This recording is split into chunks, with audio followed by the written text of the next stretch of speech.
it's Anja here, and I'm back with another video for Ophelia Talks, and today we are at week 5 of our blanket making journey. So today I am going to be showing you how to do the last section of our blanket part, and then of course we will be ready to do the border. We're talking about all the things that we see in the woods this week.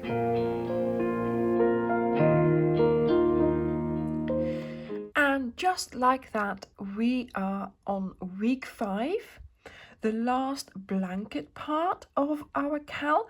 But of course, don't despair. There is also a good border to do. So, keep an eye out for that as well, of course.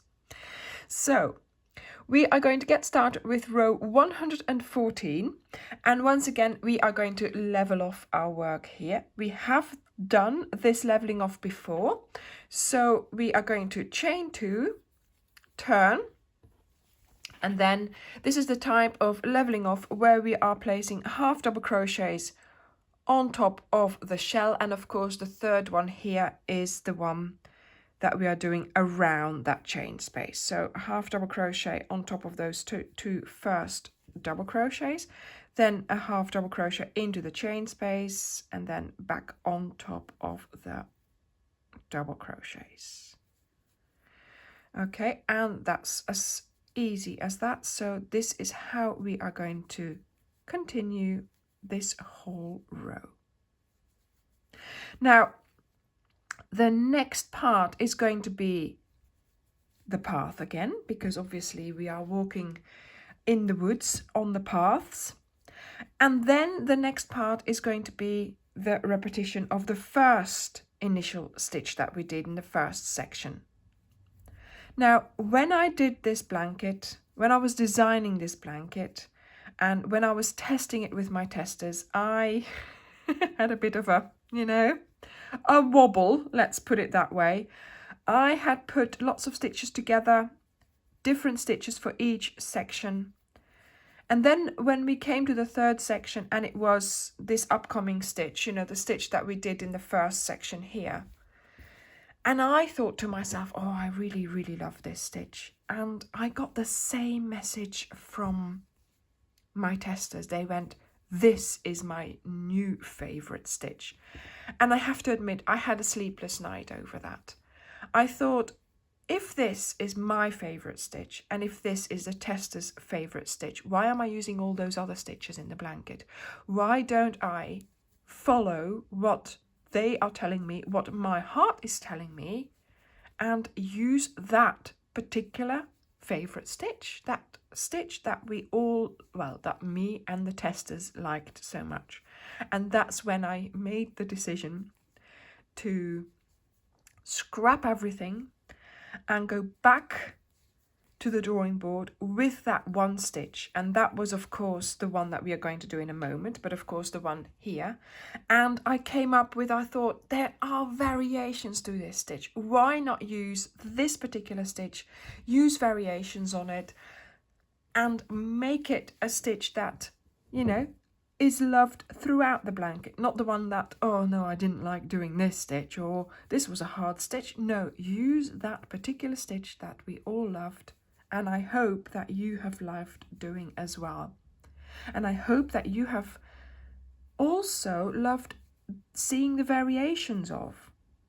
And I also hope that, of course, yes, I am repeating the stitches in 2 sections, but it's given the blanket a rhythm, a symmetrical piece. It's given you a familiarity, as well as having to change color all the time. So do you see my reasoning behind it? Yes, it's a similar stitch throughout the blanket, but you have got your changes of color to do. So that's an added thing. And then of course we've got the paths and the fences and the gates in between. So that gives us a little bit of variation as well. So yeah, so that was my, my thinking behind the stitch choices this time. And guess what? I'm already at my well, nearly at the end of my row. Of course, my rows are much shorter than yours. You are doing yours in the, in the proper amounts. Like I said, I changed my mind halfway through testing, so I had already done a fair bit of my first blanket. Then with the testers, I changed my mind again. So my solution, because that of course was a big part of my wobble back there as well. What am I going to use for the filming? How am I going to film it? I can't do it again because I've worked out I've done about 13 weeks of Cal instead of your 6, So, I thought ideal solution is making Layla a blanket in one color, because A, that would make it easy for me, but also B, I could see what the blanket would look like in one color. And I have up my sleeve another project which will give you the view of the blanket in random colors, so not the color wash, and in sort of gradation color. But of course, that is something to look forward to. Okay. We'll do that towards the end of the Cal. Okay, so yes, I have finished my row of half double crochets. So row 114 is done. Now we are going to do another row of paths. So 115. Now, once again, you need to just check, okay, before here, we did check to make sure that our gates were going the right way. Here, as you can see, the path has a front and a back. This is the back without that little ridge. So now if I am going to turn around, so I'm going to do my 5 chains. 1, 2, 3, 4, 5. Then I turn. And now I'm just going to have to think about it. Oh, yeah, that's going to be wrong. See, this is the back of my path. This is the front of my path. This is going to be the front. So I am going to cut off my yarn and start on the other side. This will ensure that you have the both fronts of that path facing, there we go, the same way. Okay. So just pull this out. Yes, another one to sew in. I am sorry. Not really. I'm going to turn my blanket again. So I've got the path with the little edge here facing towards me. And now if I start here with a standing stitch. So do your slip knot as usual and loop around, then you can actually, start here and you will be in the same direction here. So the way we're going to start, of course, you have got to do 5 chains, but with doing a standing stitch, you don't do 5 chains. You do your 2 yarn overs, you insert. And actually, you should be inserting under the V that was in between. So let me just try and see if I can get into, yeah, I think I am as good as I am going to get in there. And I am going to do a very tall treble crochet. Okay, so that would be my equivalent to 5 chains.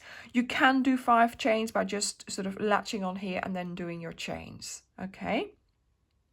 Now we are going to get started on our path stitch. So you yarn over, you look for that middle strand here to use, yarn over, pull up a loop, yarn over into the next stitch, yarn over, pull up a loop, yarn over, pull through 2, yarn over, pull through 2, yarn over, pull through 2, and yarn over, pull through 2. There we go, and we have lift off. Same thing again, you find that strand here that's lying almost horizontally. You pull up a loop through that, yarn over, go to the stitch below and do your path stitches the way we did before, and just checking. And yep, indeed, both that little edge of that stitch is facing the front, so that is perfect. So if you see that it's going a little bit wavy, make sure you grab your smaller hook and use that for part of the row or for a few stitches in any case. I will see you at the end of the row.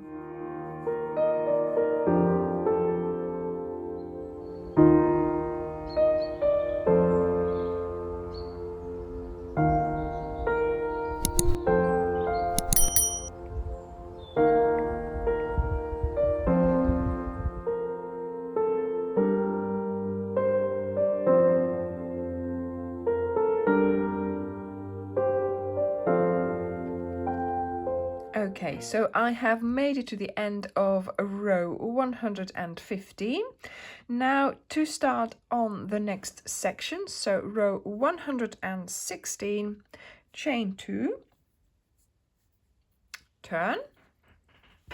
And as you can tell now, there's a front and a back to the blanket. Not that there's much difference, but yes, there is. Okay, so we'll have to take that into account later on for the border as well.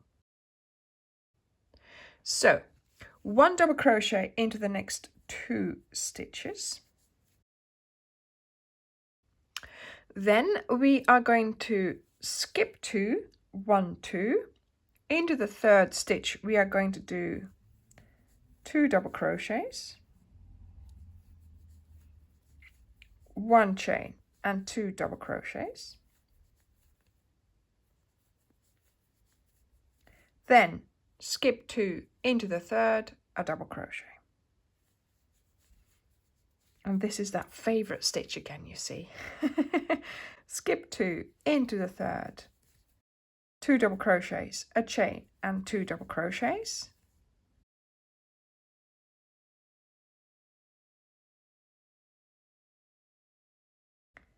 Skip 2 into the 3rd, a double crochet. And this is how you're going to continue for the rest of the row as we are setting up for the next section. I will see you at the end of the row.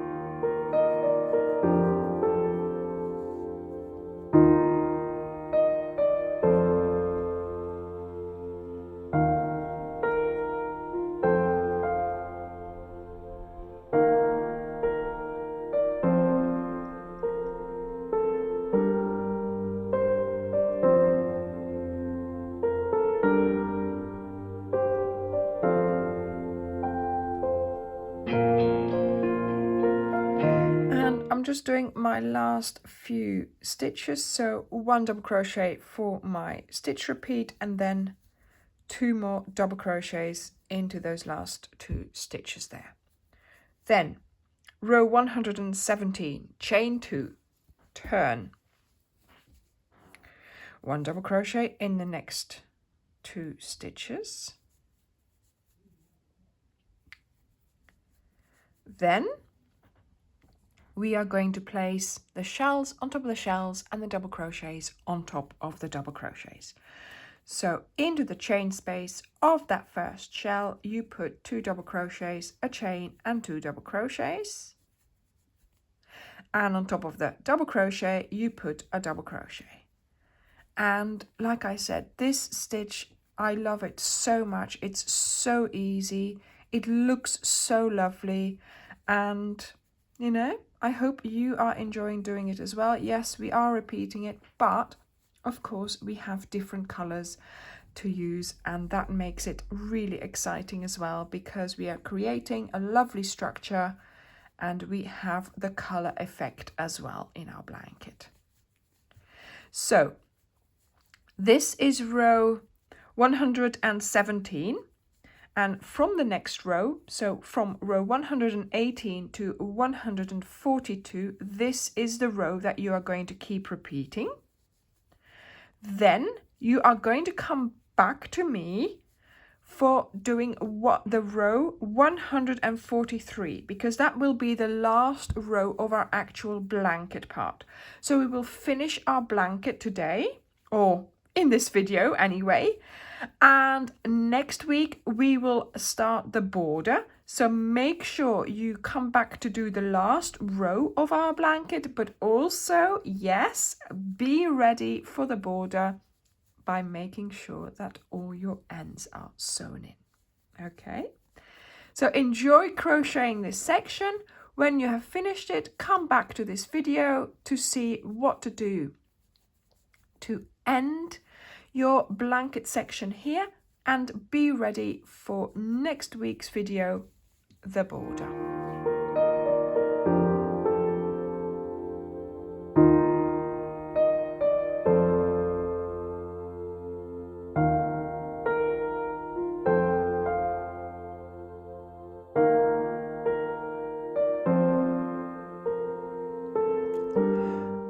My goodness, I have come to the end of my blanket, but of course you are now also at the end of yours. So row 143 is the very last row of the actual blanket part, and of course next week we've got border to do. So chain 2, turn. Exciting, exciting, exciting. Okay. Calm down, Anja. Yarn over, and into the first 2 stitches you do a double crochet each. Okay, and then once again we're doing that leveling off, so half double crochet on top of the double crochet, and again half double crochet on top of the next double crochet. Then we have that chain, so we go into that, another 2 half double crochets on top of the shell, and then of course the double crochet is lower, so we do a double crochet on top of that. And this repeat should make sure that you end with a nice straight line across your blanket at the top. There we go. Okay.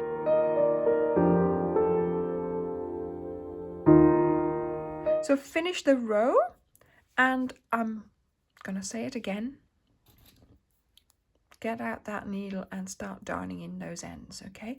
Keep your ends within their color. So don't go and weave in a copper into a stone, because obviously you're going to see that. So weave in your copper end into the copper stitches and your stone into the stone stitches, okay? So good luck with that. Keep a good film set aside for yourself when you are weaving in those ends, but I will see you next week with your finished body of the blanket ready for the border. Good luck, and I'll see you in the next video. Bye.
Before you go, please like and share this video. Ring the bell so you're notified of new videos. Join our community on Facebook, and here are some more videos you might find interesting. Thank you so very much for watching, and come back soon. Bye!